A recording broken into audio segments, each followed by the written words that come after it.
over the last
WeatherScope.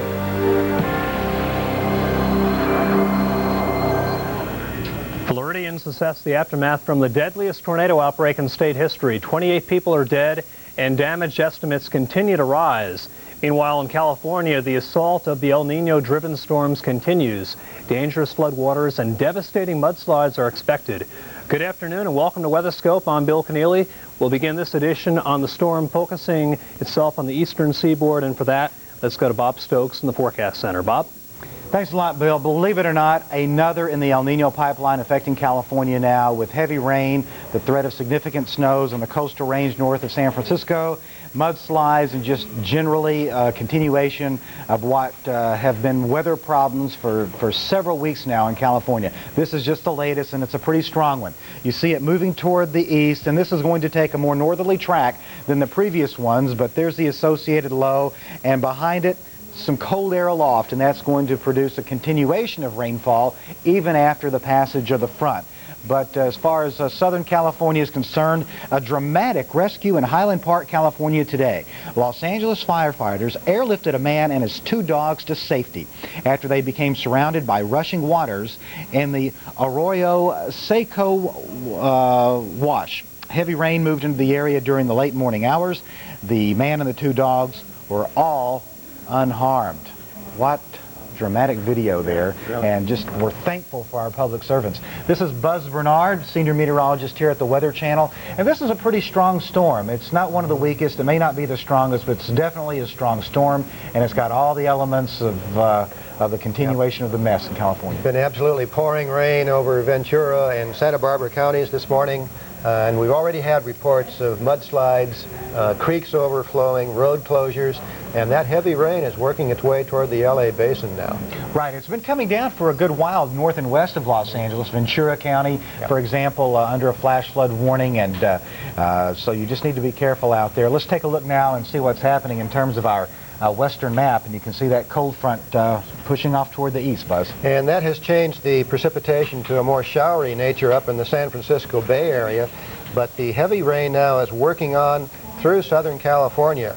The rain has not reached into the LA basin yet. For instance, LA International Airport getting only sprinkles right now, but it's been pouring rain for quite a few hours in Burbank and Santa Monica. Well, I know heavy rain is coming down in Bakersfield, California, and we're seeing some heavy rain in Carlsbad, and you can see the reason why, a big low pressure area moving toward the east, and this is going to produce some heavy snows, for example, in Humboldt, Trinity, and Mendocino counties in the northern part of California.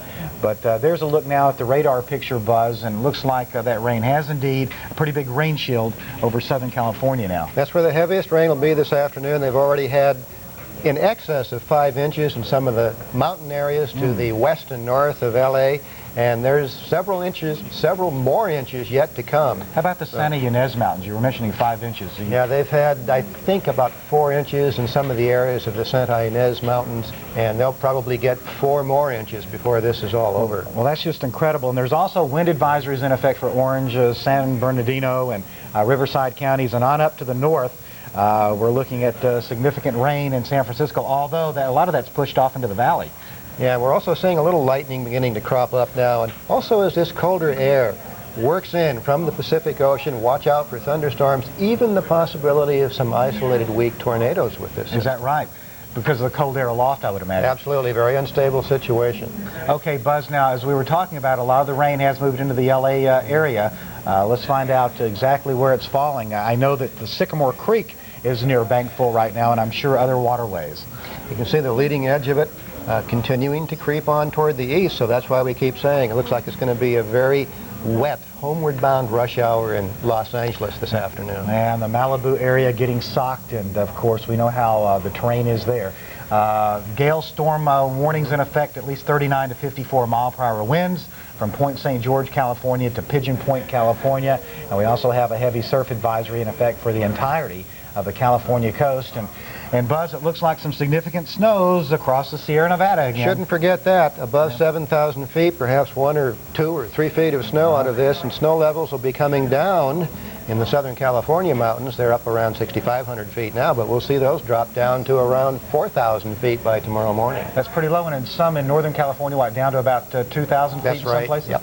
Well, as far as traveling is concerned, you can see where the snow is and where the rain is. So one Interstate I-5, be careful along I-80, and it's just going to be a messy time. What would you say around Pacific time, commute time in LA, Buzz? What's the prognosis? Well, I think there'll be ponding on the roads, probably some overflowing areas on the roads, and a very difficult homeward-bound commute, Bob. All right. Some traffic snarls in the works in LA for the drive home this afternoon.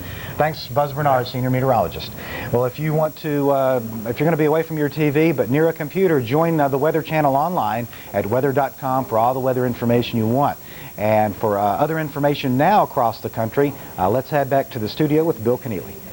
Thanks a lot, Bob. Deadly tornadoes ripped through the state of Florida last night. This afternoon, the same storm system is barreling up the eastern seaboard while the storm has moved out of Florida. However, residents will be... You can see the damage is massive. At least 28 people killed, dozens are missing, and hundreds of homes and businesses were destroyed. Thankfully, the state's biggest tourist attractions, namely the Disney theme parks, Universal and SeaWorld, were all spared. And by the way, the damage hitting roughly around the midnight hour, anytime between about 11 p.m. and 2 a.m. That was when the heart of the damage occurred in Central Florida. Thankfully, things are improving today. Still a very stiff west wind, and it is gusting at times as high as 40 miles per hour, but the atmosphere has stabilized sufficiently. Believe me, it's a lot quieter upstairs than it was this time yesterday. A lot of sunshine out there, too. It's a lot of sunny and warm air, actually. Temperature is pushing 80 on the Gold Coast. Sun Coast a little cloudier with the onshore flow. Again, tornadoes widespread across Seminole and Orange and Osceola and Volusia counties. One path was up on Highway 92, roughly Sanford into Daytona Beach. The other path, the very destructive one around the Ponderosa Campground in and around Kissimmee and the town of Campbell City. That was in Osceola County in the Orlando area, just to the south, actually, of SeaWorld. Satellite picture shows our next system barreling up the eastern seaboard, clouding over now, and the rain has just begun in New York City. Get used to it. Rain and wind, it's a raw deal, too. Temperatures hovering around 40. New York, Atlantic City, Philadelphia, Baltimore, same applies. It's going to be a raw night tonight. There is some heavy snow falling, by the way, in the mountain areas. This one's a little colder. This snow event, I think, is going to be a little lower in elevation. Snowing in Altoona, snowing heavily in Elkins, West Virginia. And I think even the big cities should stay rain, although north and west of Boston, for instance, we are likely to see some snow. at least in the higher elevations of Worcester County. 39 now in Beantown, 40 at Albany, but the air is pretty dry, so once that precipitation moves in, you'll cool down sufficiently, and I think you're going to see a pretty good dump of snow. Albany maybe 4 to 8, maybe as much as 10 inches in some of the higher elevations. Here comes a rainmaker across the New York City metro. Some of the rain fairly steady from Allentown southward on the northeastern extension, and some of the rain pretty heavy now around Philadelphia, Norristown, out towards the Lancaster area. Likewise in Baltimore and Washington, but it does start to break up some in the Tidewater. The bulk of the heavy rain is now east of Virginia Beach. In the Midwest, we have some very mild air, 40 at International Falls.